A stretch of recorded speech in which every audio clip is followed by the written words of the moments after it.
Hello friends, आज हम लोग एक नया टॉपिक लेके आए हैं। ये कैलेंडर का है। इसमें कैलेंडर टॉपिक में आपको पता है 2 या 3 टाइप के क्वेश्चंस होते हैं। इसमें पहला टाइप है जो आज हम लोग यहाँ पर देखने वाले हैं।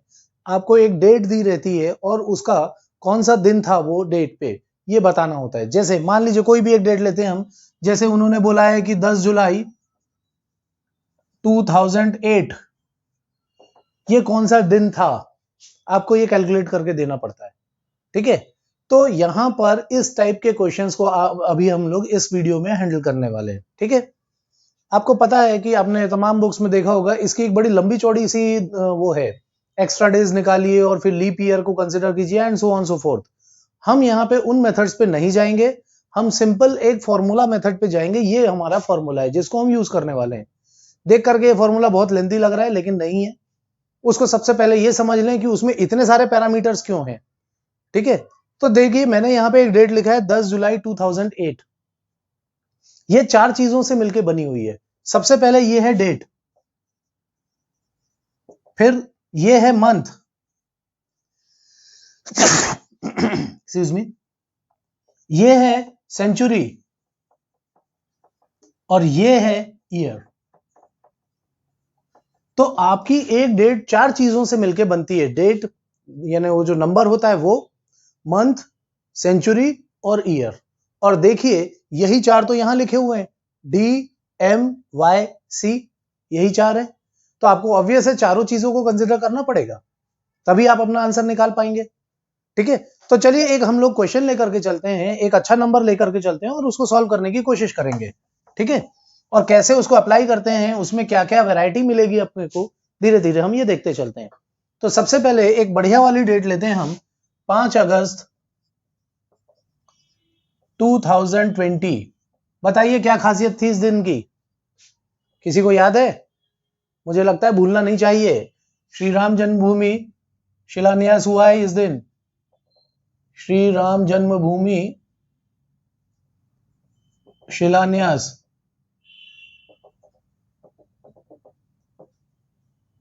ठीक है, ये it is a very historic event कि 500 साल बाद जिस चीज को हम चाह रहे थे वो हो पाई। ठीक है, तो ये बहुत बड़ी एक बोलना चाहिए डेट थी। आप इसको धर्म से देखें या ना देखें, हिस्टोरिक डेट तो आपको मानना पड़ेगा इसको। जैसे बाबरी यदि उस समय तोड़ा गया था तो वो भी एक हिस्टोरिक डेट थी, तो वैसे ही इसका फिर से शिलान्यास होना ये भी एक हिस्टोरिक डेट है। तो चलिए आगे बढ़ते हैं, अब हम इसको सॉल्व करते हैं। तो यहां पर ये क्या दिन था ये हम निकालने की कोशिश करेंगे। ठीक है, तो यहां पर देखिए हमारा डी है 5। अब मंथ कितना लेना है, तो देखिए यहां पे बोला जा रहा है फर्स्ट मंथ क्या होगा, मार्च होगा। यानी मंथ मार्च हम वैसे तीसरा महीना लेते हैं, यहां पे हम मार्च को फर्स्ट मंथ लेंगे, अप्रैल को सेकेंड मंथ लेंगे, मई थर्ड होएगा और इस तरह से हम आगे बढ़ते जाएंगे। तो यहां पे उस हिसाब से अगस्त क्या होगा, हमारे जनरल कैलेंडर में अगस्त होता है 8वां दिन, 8वां महीना होता है, तो यहां पर वो 6वां महीना हो जाएगा। ये कौन सा हो जाएगा, ये 6वां महीना हो जाएगा। मार्च अप्रैल मई जून जुलाई अगस्त, तो 6वां महीना हो गया ये इस तरीके से। ठीक है, तो यहां पर m की वैल्यू 6 हो गई। अब देखिए सेंचुरी इसकी 20 है और चांस की बात है कि ईयर भी 20 है, y की भी वैल्यू 20 है। ठीक है, अब ये चारों पैरामीटर्स आप इस फॉर्मूले में रख दीजिए, तो क्या होगा देखिए, 5 plus 13 into 6 minus 1 by 5 plus 20 plus 20 by 4 plus 20 by 4 minus 2 into 20।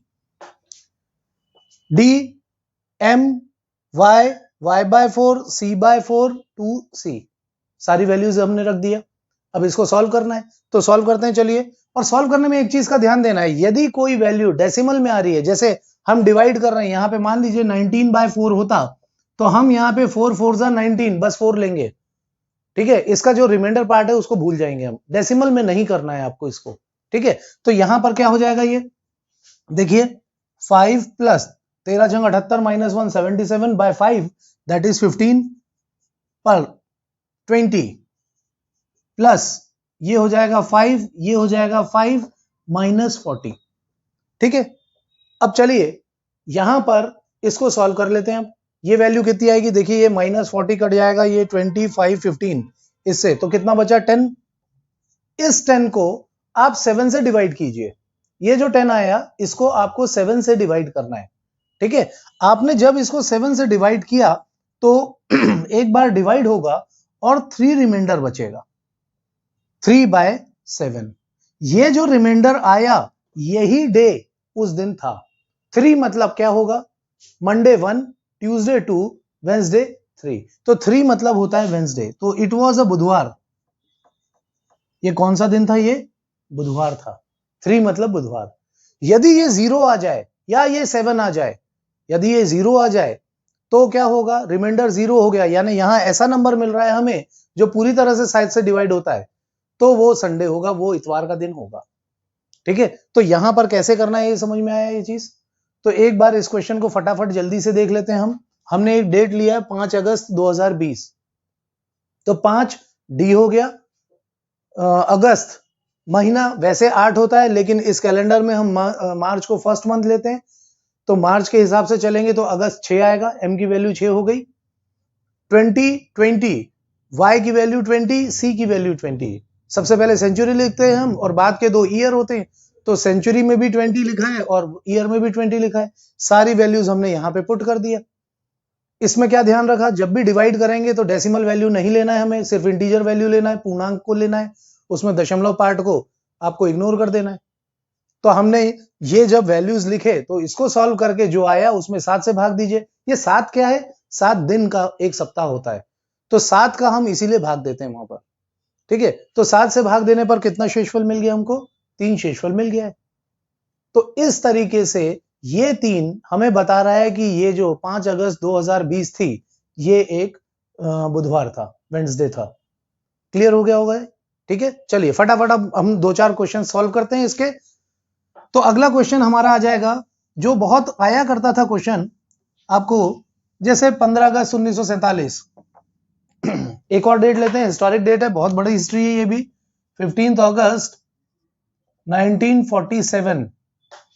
तो देखिए यहां पर अब यदि हम इसकी वैल्यूज लेंगे तो किस तरह से आएगी।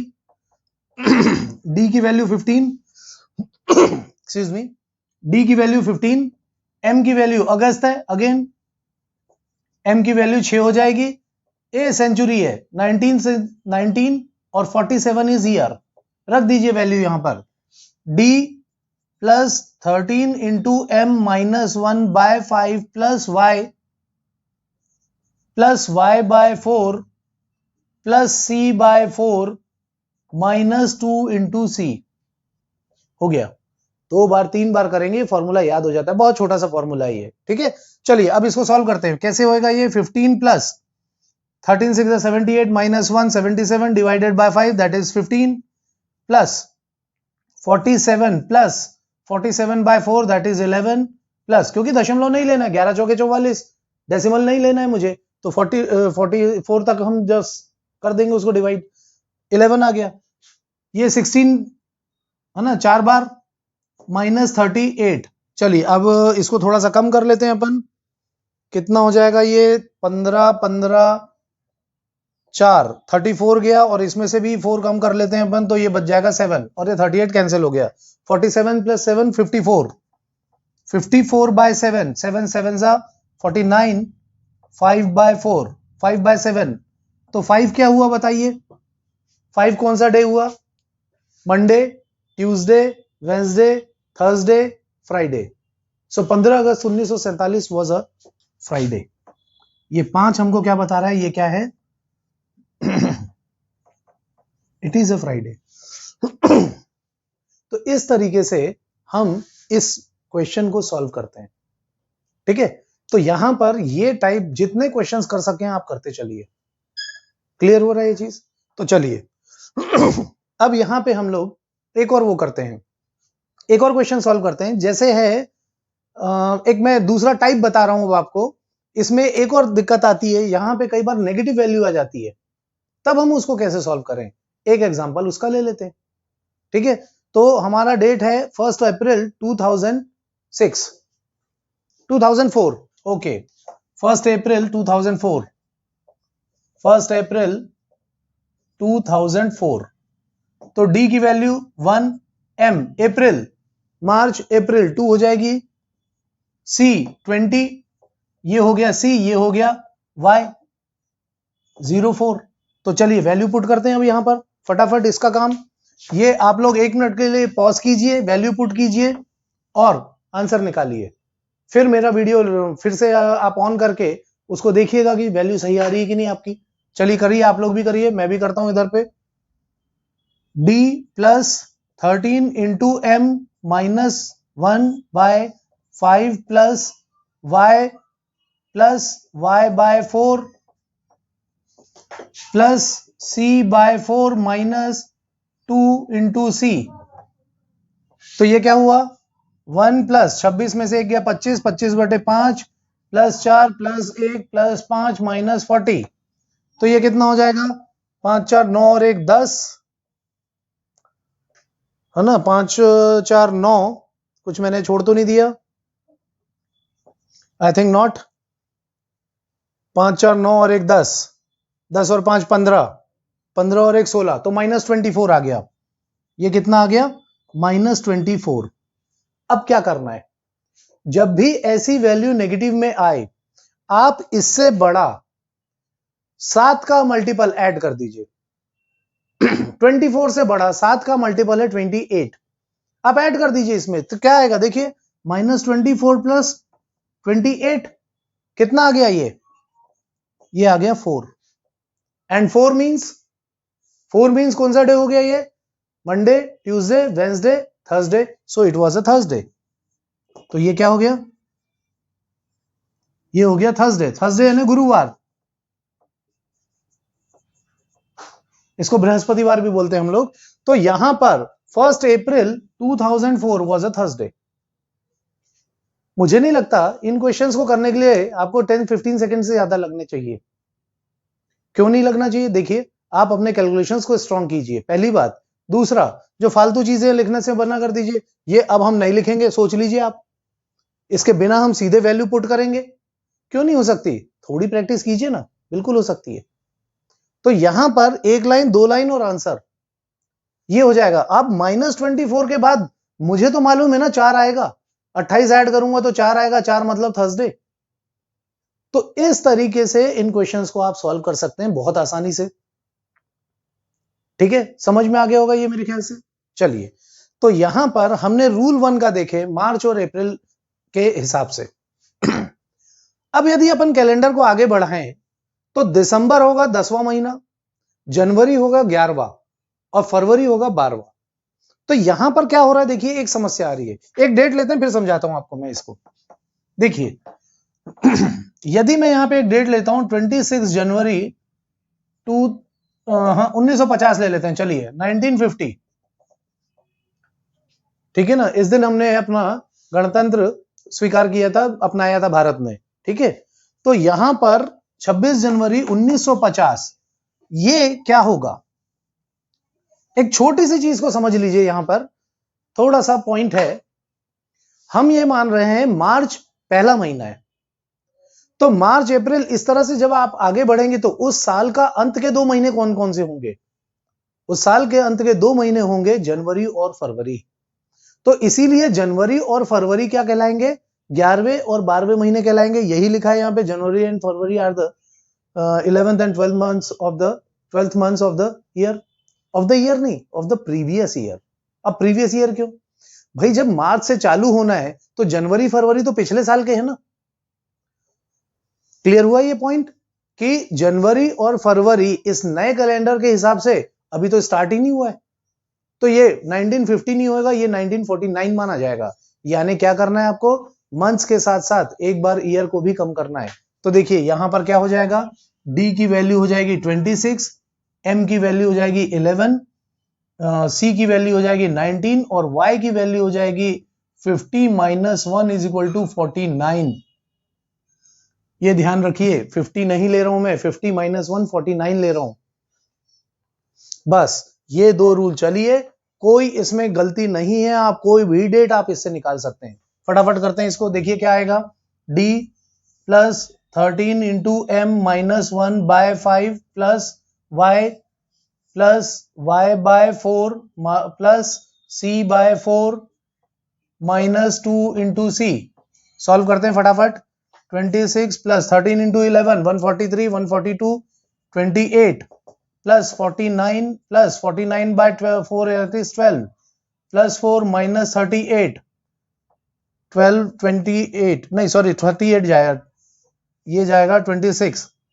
तो अब ये कितना हो गया देखिए, 8 और 9 17 और 4 21, 2 और 2 4 4 8 81 आ गया। 81 डिवाइडेड बाय 7 कितना आ जाएगा ये, 7 1 जा 7 7 1 जा 7 4 बाय 7 4 मतलब क्या हुआ, थर्सडे। ये कौन सा डे हो गया, थर्सडे, गुरुवार। तो ये कैसे कर, दोनों क्वेश्चन सॉल्व कर लेने पर आप लोगों को इसकी प्रैक्टिस भी हो जाएगी और इनके क्वेश्चंस को कैसे सॉल्व करना है इसके लिए कॉन्फिडेंस भी आ जाएगा। ठीक है, तो चलिए फटाफट इसमें डेट बोलिए, 14 फरवरी मतलब मंथ बोलिए, यस इट इज 12 14 12, सी की वैल्यू सेंचुरी है 20 और ये आ जाएगा 21 माइनस 1 बराबर 20। ये समझ में आ गया होगा मेरे ख्याल से। ईयर अपने को एक कम करना है, हमने कर दिया कम। अब आइए वैल्यू रख देते हैं, वैल्यू फॉर्मूले में क्या होगा, ये d plus 13 into M minus 1 by 5 plus y plus y by 4 plus c by 4 minus 2 into C. फटाफट सॉल्व करते हैं अब इसको। 14 plus 13 12 156 minus 1 155 31 plus 20 plus 5 minus 40। चलिए कहां तक जाएगा ये हो जाएगा कितना, ये हो जाएगा 45 और इसको काट देते हैं यानी 5 बचा हमारे पास, तो ये आया कितना 35। टोटल आ गया अपना कितना, ये यहाँ पे 35 5 रिमाइंडर रहेगा तो ये आ जाएगा कितना 35। अब 35 को आप 7 से डिवाइड करेंगे तो क्या हुआ, 5 टाइम्स नो रिमाइंडर, यहाँ पे नो रिमाइंडर मतलब कोई शेषफल नहीं बचा, जीरो शेषफल मतलब क्या बोला था मैंने, यस इट्स अ संडे। ये क्या डे होगा, ये संडे होगा। खत्म हो गया। तो आप यहां पे इन क्वेश्चंस को कितनी तेजी से करते हैं ये दो चीजों पे डिपेंड करता है। ये फॉर्मूला आपको कितने अच्छे से याद है और समझा हुआ है, और दूसरा आपके कैलकुलेशन कितने अच्छे हैं। मुझे लगता है इन क्वेश्चंस को करने में आपको 30 सेकेंड्स मैक्सिमम लगने चाहिए। आपका स्टार्ट होता है काम यहां से और यहां पे एंड हो जाता है। तो कोई भी क्वेश्चन को यदि 30 सेकंड से ज्यादा लग रहा है तो अभी आपको बहुत प्रैक्टिस की जरूरत है, ये मान के चलिए, और तब तक सॉल्व करते जाइए जब तक ये 15 से 30 के बीच में ना आ जाए। आप टाइम बाउंड जब तक प्रैक्टिस नहीं करेंगे तब तक बहुत मजा नहीं आएगा। 10 क्वेश्चन एक साथ लिख लीजिएगा, उनको कोई भी डेट अपने मन से डालिए, 10 डेट्स डालिए, उनको फटाफट सॉल्व कीजिए, टाइम लगा करके, टाइमर लगा करके उनको सॉल्व कीजिए, और देखिए बाद में चेक करने के लिए अपने गूगल पे उनकी डेट देखते जाइए, कैलेंडर में डेट देखते जाइए। ये तो क्वेश्चन खुद आप जनरेट कर सकते हैं, इसमें कोई दिक्कत नहीं आने वाली है। ठीक है, तो चलिए अब आज का लेक्चर मैं खत्म कर रहा हूं। इसके बाकी के टाइप्स जो हैं वो हम लोग नेक्स्ट वीडियोस में देखेंगे। आप हमारे चैनल को सब्सक्राइब कीजिए ताकि ऐसी और भी मेथड्स में आप लोगों तक पहुंचा सकूं। लाइक कीजिए, नोटिफिकेशन ऑन कीजिए। Okay, thank you.